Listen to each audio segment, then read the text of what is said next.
5절 너희 안에 이 마음을 품으라 곧 그리스도 예수의 마음이니 15절 이는 너희가 흠이 없고 순전하여 어그러지고 거스르는 세대 가운데서 하나님의 흠 없는 자녀로 세상에서 그들 가운데 빛들로 나타내며. 네, 오늘 이 시간 우리가 빌립보서 2장의 말씀을 가지고 함께 하나님의 메시지를 받을 수 있기를 원합니다. 빌립보서는 바울이 감옥에 갇혀 있을 때에 빌립보 교회에게 보내는 편지입니다. 우리가 감옥에 갇혔을 때 사실 우리가 그 감옥에 갇혔다라는 것은 사실 어떤 자랑스러운 일은 아니죠. 그런데 그 감옥에서 어떤 교회를 향하여 편지를 했다라는 것은 그가 교회에게 진심으로 전하고 싶은 그런 이야기가 있다라는 것입니다. 그런데 우리가 어제 앞에 살펴봤던 것처럼 빌립보서 1장에서 바울이 이야기했던 것은 복음에 대한 이야기입니다. 그래서 빌립보 교인들을 향하여서 복음으로 살아야 된다라고 그렇게 이야기를 하고 있는 것이죠. 그러면서 이제 우리가 2장에서는 어떤 이야기를 하고 있냐면 공동체에 대한 이야기를 좀 하고 있습니다. 왜냐하면 하나님은 우리를 이제 예수 그리스도의 이름으로 우리를 구원하시고 우리가 그냥 개인적으로 살아가는 것이 아니라 이 교회라는 이름으로 모여서 공동체로 살아가게 하셨다라는 것이거든요. 그런데 이 공동체라는 것에는 여러 가지의 문제를 조금 가지고 올 수가 있습니다. 뭐냐면 우리가 자라온 환경과 우리가 생각하는 방향과 그리고 우리의 마음들은 모두 다르기 때문입니다. 그래서 우리가 교회에서 모일 때에 어떨 때는 굉장히 기쁠 수 있으나 어떤 한 가지의 일을 할 때 또 어떤 모였을 때에 생각들이 달라서 우리는 서로가 서로에게 좀 어떻게 말하면 싫은 소리를 할 때도 있다라는 것이죠. 그럴 수 있기 때문에 사도 바울은 오늘 본문을 보면서 그런 것에 대한 이야기를 하게 됩니다. 그래서 1절을 보면 이렇게 기록됩니다. 그러므로 그리스도 안에 무슨 권면이나 사랑의 무슨 위로나 성령의 무슨 교제나 긍휼이나 자비가 있거든. 결국 이 얘기는 무슨 이야기냐면 공동체 안에서 관계가 있는 것을 이야기하거든요. 그러니까 요즘 우리가 살아가는 시대는 개인주의이고 그리고 개인의 어떤 프라이버시, 개인의 의사를 존중한다라고 얘기를 해서 최대한 서로에게 관심을 안 가지려고 합니다. 그게 서로가 서로를 상처 주지 않고 상처받지 않는 방법이라고 생각을 하는 거거든요. 그런데 성경을 보면 무슨 이야기를 하냐면 권면이 나오고요, 위로가 나오고 교제가 나오고 긍휼이 나오고 자비가 나옵니다. 이것이 나올 수 있다는 것은 관심이 없는 게 아니라 관심이 있을 때 나올 수 있는 것들이거든요. 그러니까 즉 교회라는 공동체는 서로가 서로에게 관심을 가질 수 있어야 된다는 것을 이야기합니다. 그런데 여기에는 바울이 주는 지혜가 있습니다. 2절을 보면은요, 마음을 같이하여 같은 사랑을 가지고 뜻을 합하여 한 마음을 품으라고 이야기하죠. 그래서 너희가 다른 것을 가지는 것이 아니라 뜻을 합할 수 있어야 되고 한 마음을 가질 수 있어야 된다라고 이야기를 합니다.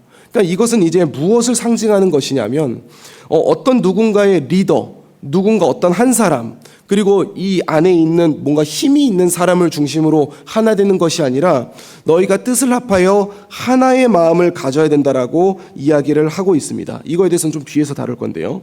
그러면서 3절을 보면 아무 일에든지 다툼이나 허영으로 하지 말고 오직 겸손한 마음으로 각각 자기보다 남을 낮게 여기고 각각 자기를 돌볼 뿐더러 또한 각각 다른 사람의 일들을 돌보아 나의 기쁨을 충만하게 하라고 얘기하죠. 그러면서 5절을 보면 이렇게 기록됩니다. 너희 안에 이 마음을 품으라 곧 그리스도 예수의 마음이니. 그래서 우리가 가져야 될 마음은 어떤 마음이냐면 예수님의 마음을 품어야 된다고 이야기를 합니다. 즉 앞에서 얘기했던 권면을 할 때도 위로를 할 때도 교제를 할 때도 긍휼을 베풀 때도 자비를 베풀 때에도 우리는 상대방을 향하여서 이 예수 그리스도의 마음을 가지고 베풀 수 있어야 된다는 걸 얘기하는 것이죠.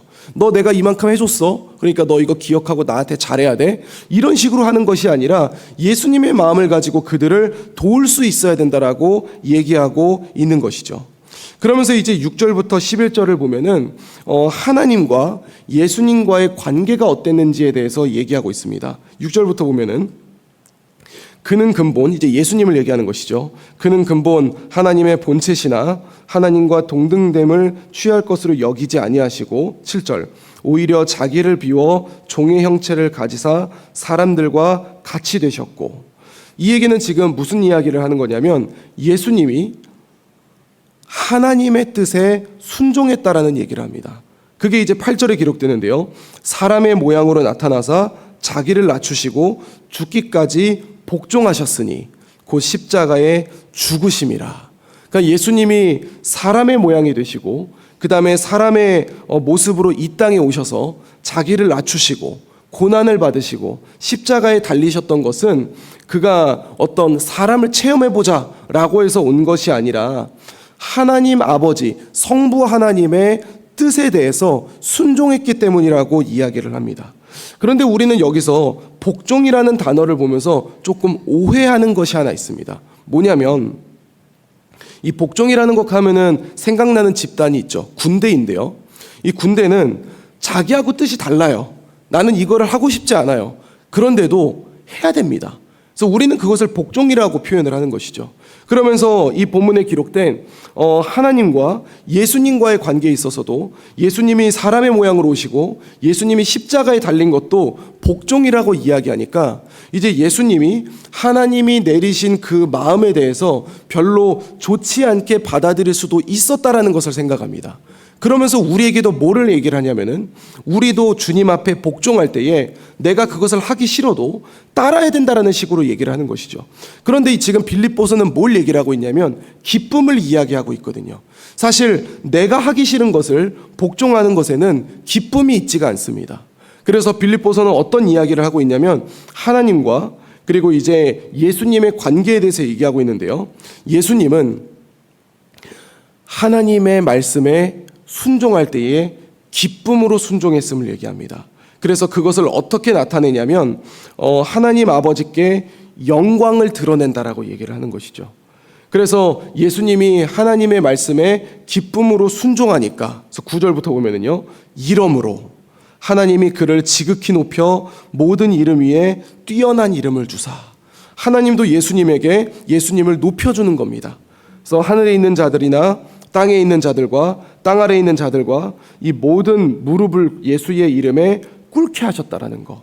그래서 모든 입으로 예수 그리스도를 주라 시인하여 하나님 아버지께 영광을 돌리게 하셨다라고 이야기를 합니다. 사랑하는 성도 여러분, 지금 이것은 무슨 이야기를 하고 있냐면 하나님도 하나님 안에서 공동체성이 있다라는 걸 이야기합니다. 그런데 그 공동체성이 있을 때에 서로가 서로를 세워주고 서로가 서로를 기뻐하는 모습을 나타낸다라는 것을 바울이 이야기하고 있는 것이죠. 바울은 이 얘기를 왜 했을까요? 앞에 있는 공동체에 대한 이야기 때문에 이 얘기를 하고 있는 것입니다. 하나님이 그렇게 서로 사랑하고 영광 돌려주는 것처럼 너희 교회도 서로가 권면을 하고 위로를 하고 교제를 하고 긍휼을 베풀고 자비를 베풀 때에 서로를 세워주고 서로를 존귀하게 여기고 그리고 섬기는 것을 억지로 하지 말며 기쁨으로 할 수 있어야 된다. 누구처럼? 하나님처럼 그럴 수 있어야 된다. 라는 그 얘기를 본문에서 해주고 있는 것입니다. 이제 12절부터는 그들이 이제 어떻게 살아야 되는지에 대해서 얘기를 합니다. 12절 보면은요. 그러므로 나의 사랑하는 자들아 너희가 나 있을 때뿐 아니라 더욱 지금 나 없을 때에도 항상 복종하여 두렵고 떨림으로 너희 구원을 이루라. 그래서 너희 안에 행하시는 이는 하나님이시니 자기의 기쁘신 뜻을 위하여 너희에게 소원을 두고 행하게 하시나니. 결국 하나님이 우리에게도 하나님의 그런 소망을 두면서 하나님의 그 기쁘신 뜻을 이제 행할 수 있는 그런 모습으로 나아가라고 이야기를 하는 것입니다. 그래서 15절이 굉장히 중요한데요. 15절을 우리가 보겠습니다.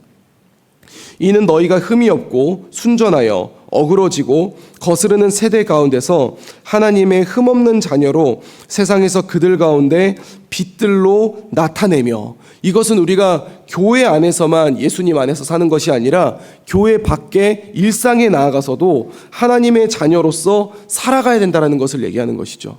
오늘 우리가 기도했을 때에는 무엇을 가지고 기도했습니까? 주의 말씀이 내 삶에서 드러나게 해달라고 우리가 그렇게 기도했습니다. 그것은 무슨 얘기냐면 그것이 우리가 세상 가운데 빛이 될 수 있다라는 걸 얘기하는 것이죠. 그래서 16절 이야기합니다.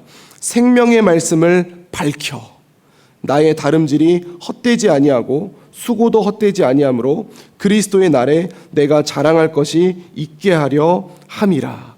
이 얘기는 이제 결국 그 말씀을 세상 가운데서 빛낼 수 있는 것이 우리의 삶으로 복음을 전하라고 이야기하는 것입니다.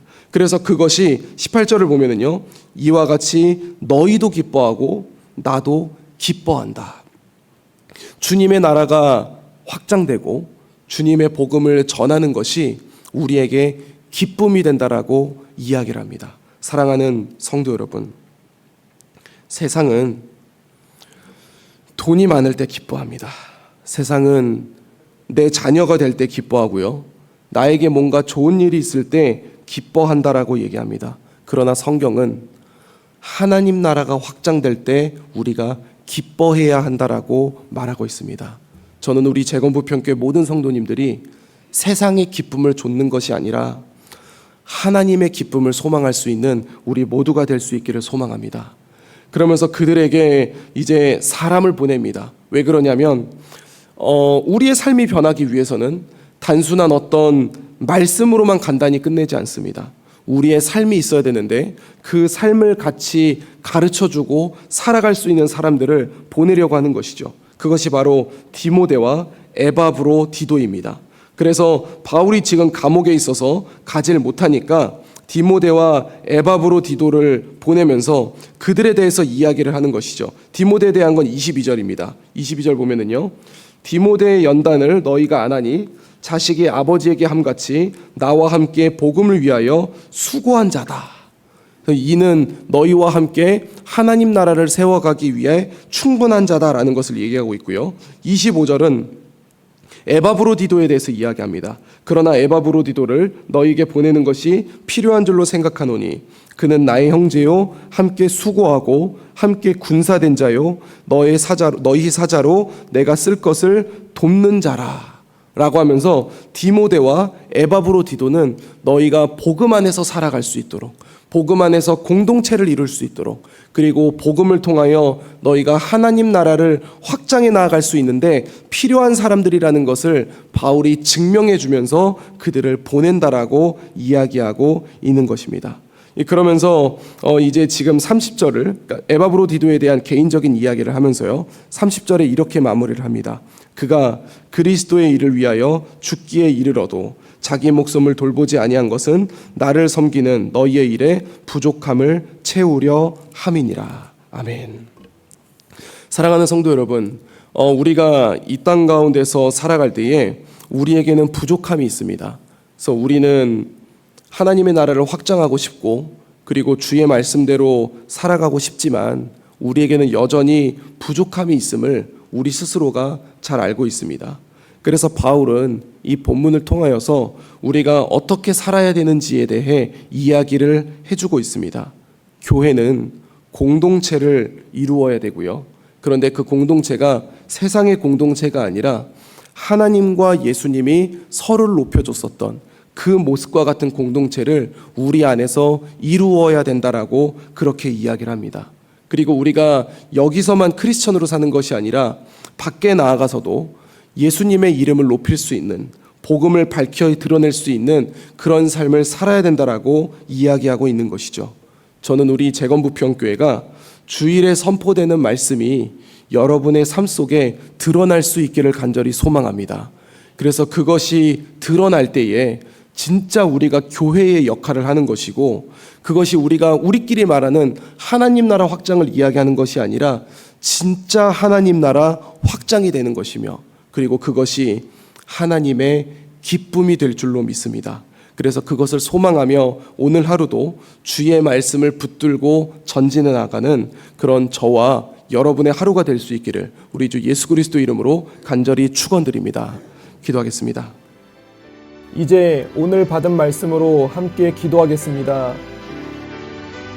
성부 하나님과 예수님이 서로 사랑하고 서로 세워주셨던 것 같이 우리 교회도 서로 사랑하고 세워주는 공동체가 되게 하여 주시옵소서. 이름만 그리스도인이 아니라 삶이 그리스도인이 되어서 세상 가운데 주의 복음을 전하는 빛의 역할을 감당하게 하여 주옵소서.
이제 개인의 기도 제목을 가지고 하나님 앞에 기도하시기 바랍니다.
수고하셨습니다.